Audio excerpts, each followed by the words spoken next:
Hello guys, how are you? I'm Hardeep Singh. Welcome back to your own YouTube channel. IELTS updates and recent exams. For more updates related to recent IELTS exam writing test topics, listening, reading, practice test, and speaking, you got guesswork. Please, guys, participate in everyday listening and reading practice test to achieve your desired band score in your actual IELTS exam. Please hit the like and subscribe button. Press the bell icon for the upcoming notifications. Don't forget like, subscribe and share my YouTube channel and my Facebook page, IELTS updates and recent exams. Part 1. You are going to hear a conversation between an agent and Scott. First, you have some time to look at questions 1 to 5.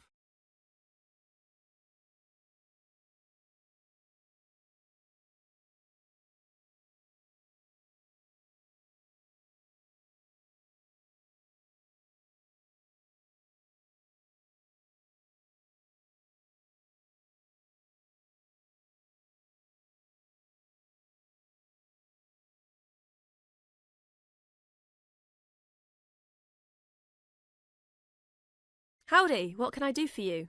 I'm here to ship some things back to China. Okay, we can do that. Shipping things back, eh? Have you lived there before? Yeah, I lived there for 3 years and came back 2 years ago. Now I'm going back to start my own business. Really? Did you ship things with us last time? No, I used a Chinese shipping agency. Well, I'll just let you know that rates have changed recently.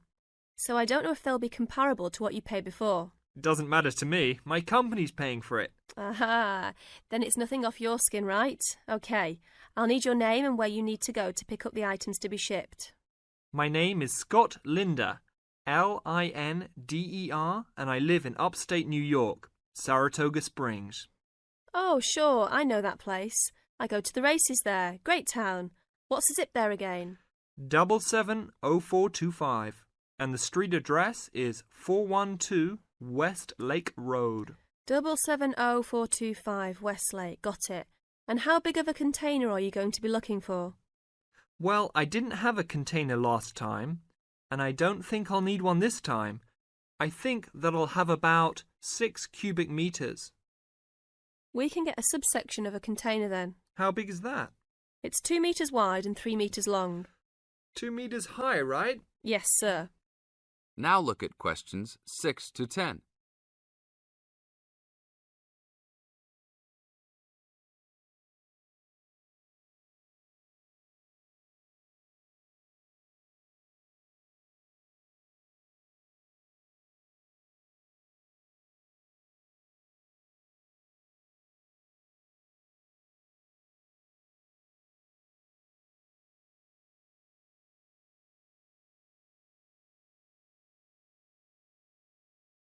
And for customs, I need to know what sort of items will you be shipping? Mostly furniture. But we'll also have quite a few boxes of books too. Any clothing? Nope, but we'll have some bicycles and wood that we use for a loft bed. Be careful with those bicycles. I hear bicycle theft is a big problem in China. Not if you know how to secure your bikes and where to store them. Well, good luck. How valuable do you want me to list the entire shipment as being? Let's say about $3,500. Great. Now you'll also have to go over to the customs department to check with them about shipping the wood over to China. I know there are concerns about termites, bugs, etc. No problem. It's the same wood I brought over from China last time. Then you should be okay. It's just a formality. And last of all, where would you like the shipment to be delivered? Well, I will live in Beijing, but let's ship it to Tianjin. My company will pick it up there. That's all right then. Have a nice trip. Thanks for your help. That is the end of Part 1. You now have half a minute to check your answers.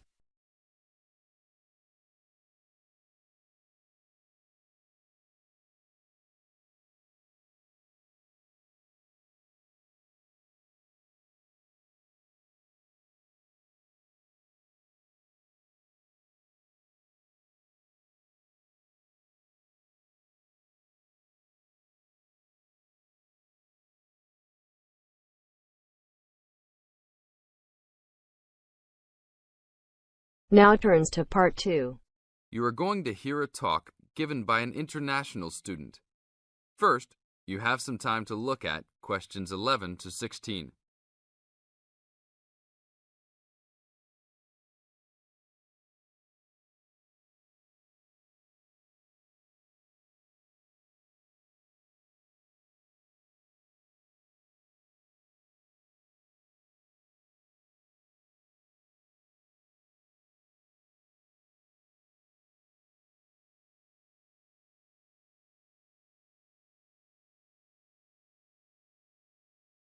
As an international student coming from Sierra Leone, it gives me great honor to give these opening remarks and welcome you all to Ashesi University, where excellence is the code.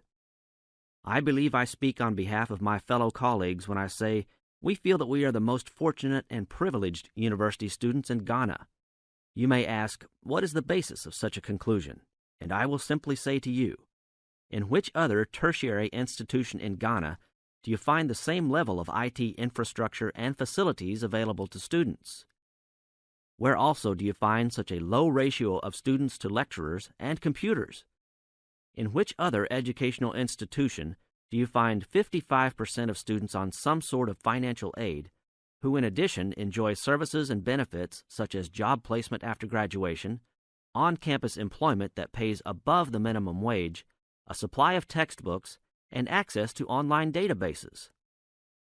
Ladies and gentlemen, there is no other institution of higher education in Ghana today that matches the learning environment and the quality of instruction at Ashesi. I could continue listing reasons why we students feel this way, but I only have 5 minutes for this speech. Believe me, I could go on for hours. At Ashesi, everyone is considered a leader and is treated special. Ashesi equips us with the necessary determination, strength, and belief in ourselves to be able to achieve our goals. We are being taught to think outside the box and to question and challenge our assumptions about the world we live in. This, ladies and gentlemen, is one of the benefits of a liberal arts education, which seeks to broaden our intellectual capacity. Now look at questions 17 to 20.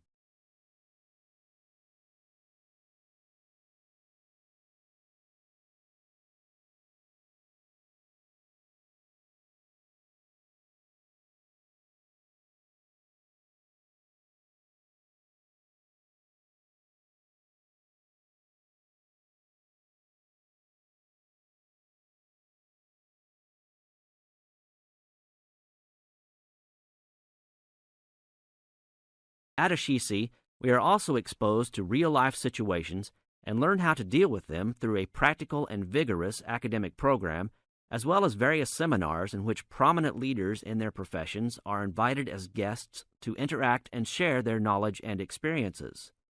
Some people, even some of you in this audience, may believe that tuition at Ashesi is too high, but I say to you that the students here are unanimous in saying it is worth it. Not because we all come from well-to-do families, but because when it comes to one's education, you need to aim at getting the best from the right place. One's education defines who you are and what your perception of life and society will become. Ashesi offers us a top-quality education which meets high international standards.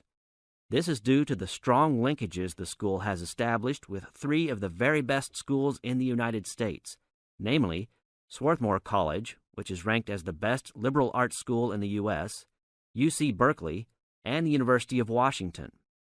In addition, Ashesi has recruited an excellent faculty consisting of lecturers from various countries, including Ghana, the UK, and the United States. These lecturers are among the best in their respective academic fields.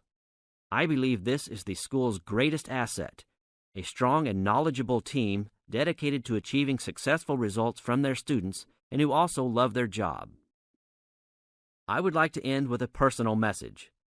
My fellow students, because we are among the most privileged in our society, we should take responsibility for our own destinies, make our parents proud, and create a legacy for those that follow us and Africa as a whole.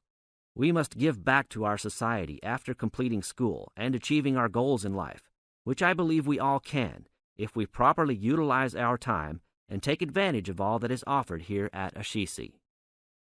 That is the end of part 2. You now have half a minute to check your answers.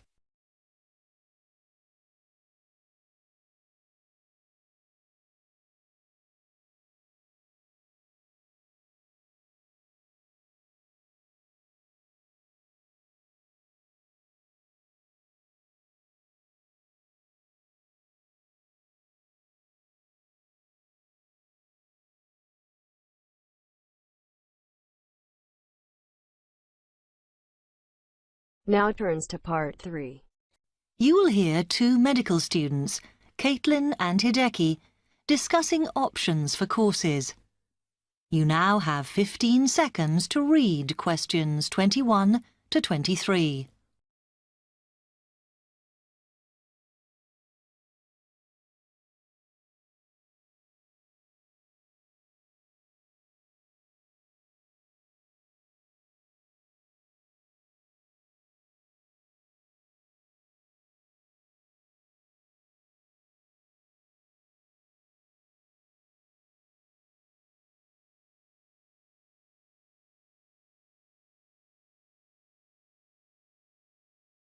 Hi, Hideki. How are you? Fine. I'm glad I bumped into you. Have you got 5 minutes to sit down and discuss our extra course options for next term? Yeah, sure. You mean the support courses for our modules? Yes.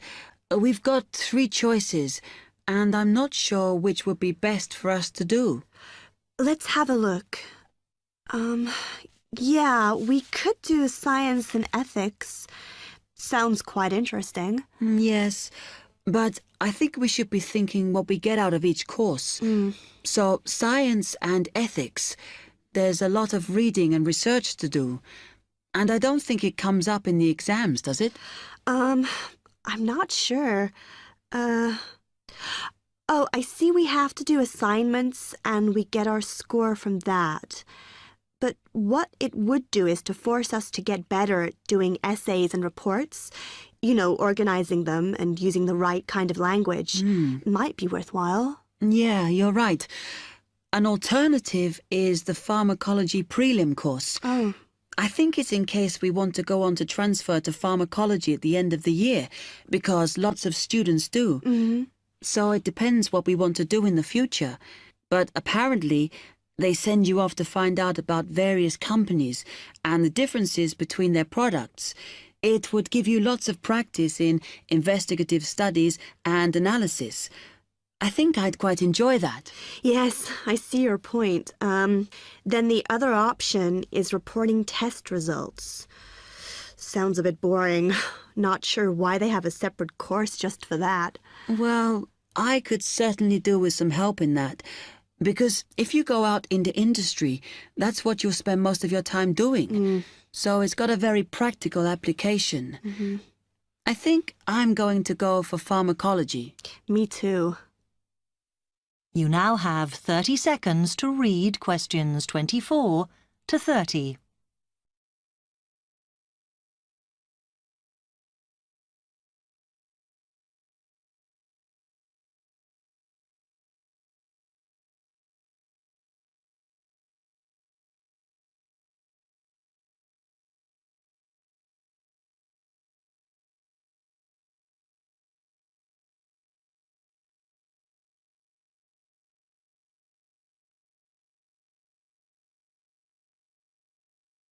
So let's have a look at it in more detail. Oh, goodness. If we do pharmacology, then we have to do a supplementary maths course. Oh no, that's not fair. Mind you, I think I need it.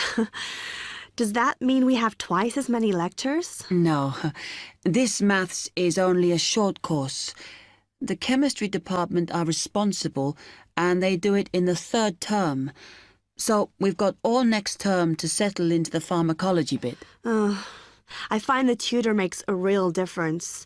Some of them make chemistry so easy, and some of them I can't understand at all. Like that one we had from Oxford University.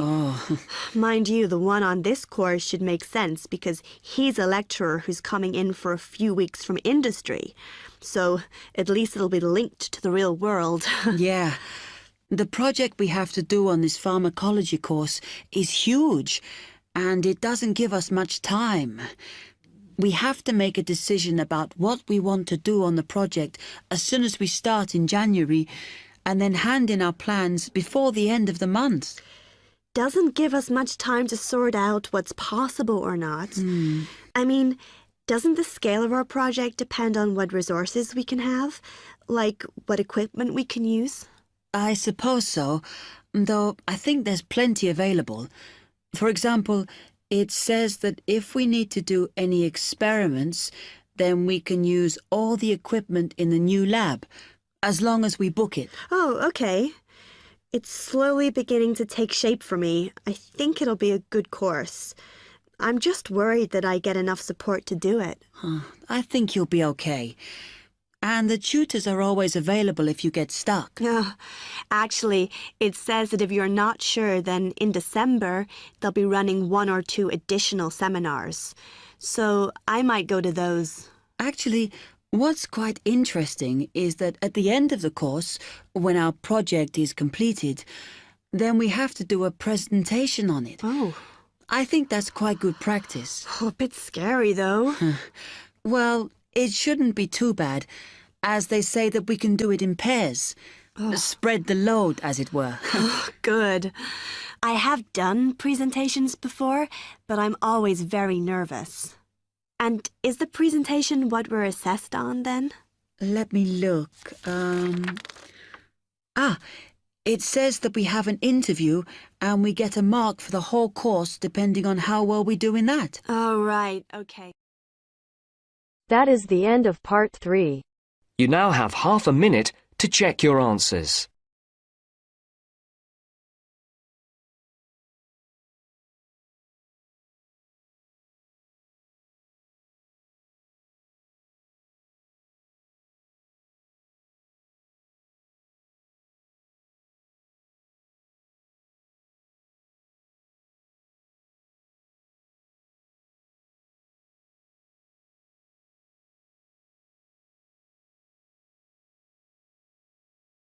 Now turns to part 4. You will hear a wildlife expert giving a talk to a group of bird lovers in the UK about a species called the tawny owl. Before you listen, you have some time to look at questions 31 to 40.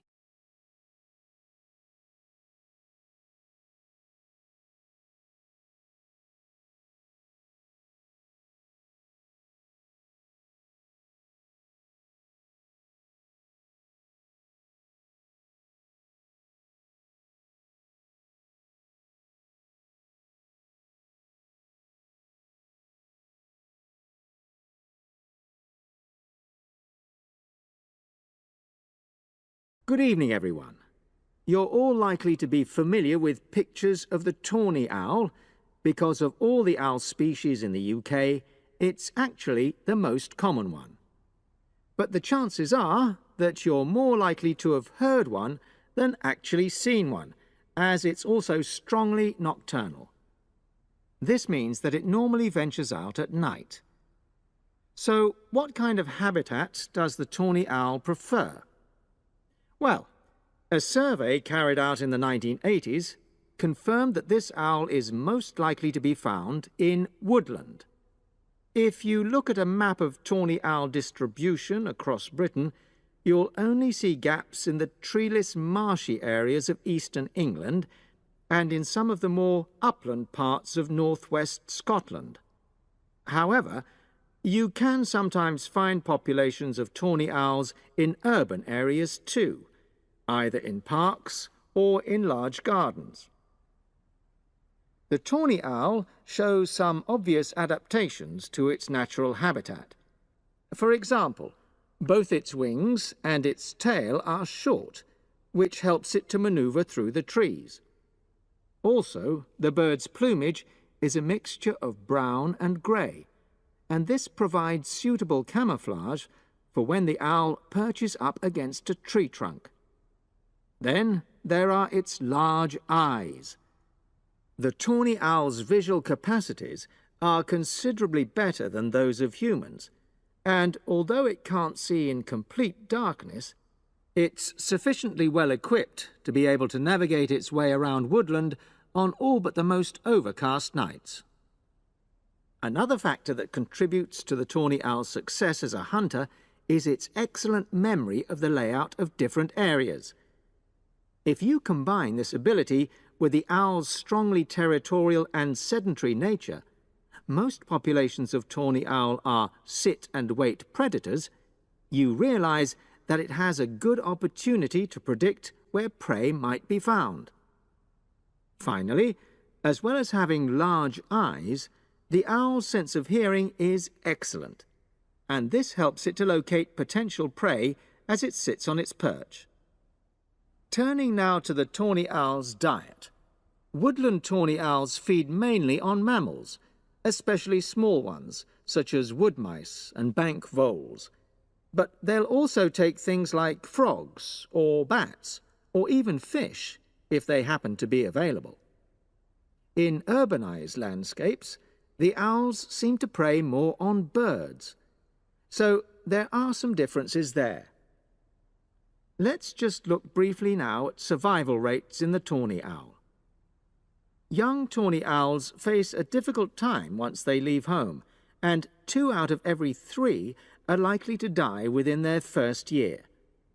So, with such high mortality levels, it's a good job that established breeding pairs can produce young over a number of seasons and maximize their chances of passing their genes on to the next generation of owls. I've already mentioned the sedentary nature of the tawny owl, but it's not just adult tawny owls that are sedentary in their habits. Young birds, dispersing away from where they were born, rarely move far. The average distance is just 4 kilometres. There also appears to be some reluctance to cross large bodies of water. The owl is absent from many of the islands around our shores, with only occasional sightings in Ireland and the Isle of Wight off the south coast of England. Right, well, now I'll show you some photographs that have been taken in 1 or 2 of the... That is the end of part 4. You now have half a minute to check your answers. So guys, don't forget like, subscribe and share my YouTube channel and my Facebook page, IELTS updates and recent exams. For more updates related to recent IELTS exam writing test topics, listening, reading, practice test and speaking, you got guesswork.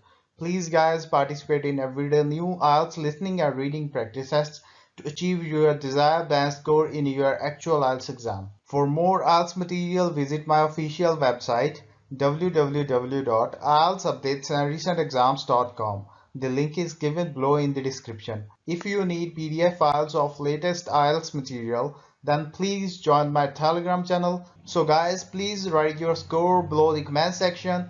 Again, thanks for listening. God bless you all guys. Stay tuned, stay safe.